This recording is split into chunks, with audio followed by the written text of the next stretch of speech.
ओम नमः शिवाय साथियों, मैं प्रदीप सिंह, फाउंडर ऑफ अनंत विजय सेवा संस्थान।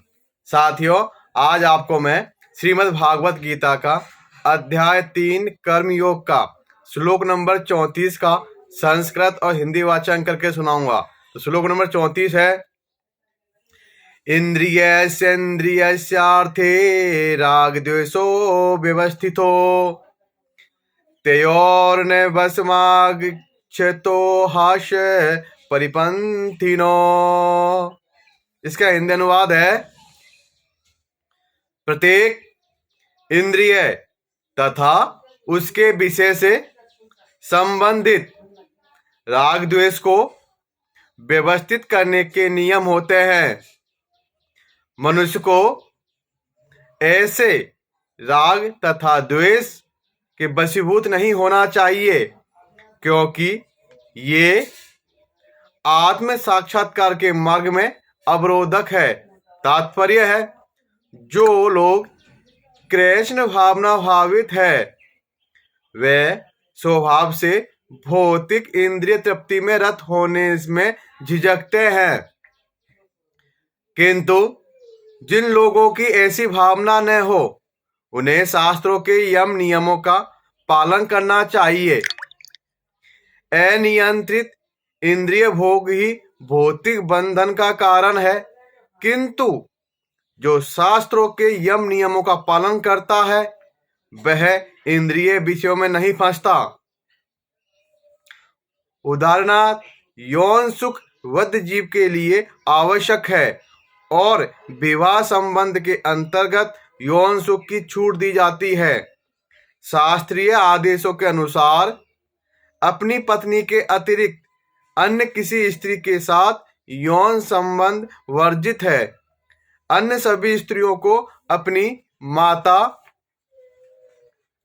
मानना चाहिए, किंतु इन आदेशों के होते हुए भी मनुष्य अन्य स्त्रियों के साथ यौन संबंध स्थापित करना चाहता है। इन प्रवृत्तियों को दमित करना होगा, अन्यथा वे आत्म साक्षात के मार्ग में बाधक होगी। जब तक यह भौतिक शरीर रहता है तब तक शरीर की आवश्यकताओं को यम नियम के अंतर्गत पूर्ण करने की छूट दी जाती है, किंतु फिर भी हमें ऐसी छूटों के नियंत्रण पर विश्वास नहीं करना चाहिए।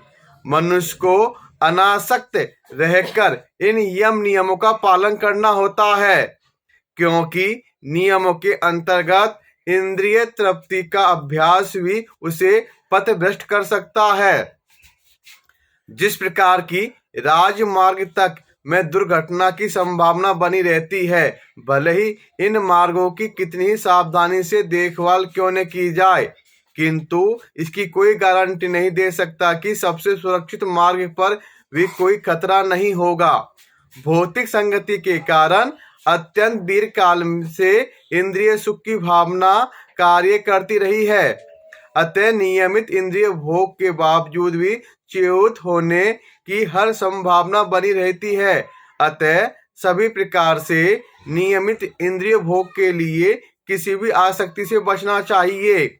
लेकिन कृष्ण भावनामृत ऐसा है कि इसके प्रति आसक्ति से या सदैव कृष्ण की प्रेमा भक्ति में कार्य करते रहने से सभी प्रकार के इंद्रिय कार्यों से विरक्ति हो जाती है। अतः मनुष्य को चाहिए कि वह किसी भी अवस्था में कृष्ण भावनामृत से विरक्त होने की चेष्टा न करे। समस्त प्रकार की इंद्रिय आसक्ति से विरक्ति का उद्देश्य अंततः कृष्ण भावनामृत के पद पर आसीन होना है। तो श्लोक नंबर 34 का संस्कृत और हिंदी वाचन यह है। कल फिर मिलेंगे श्लोक नंबर 35 के साथ। ओम नमः शिवाय साथियों, धन्यवाद।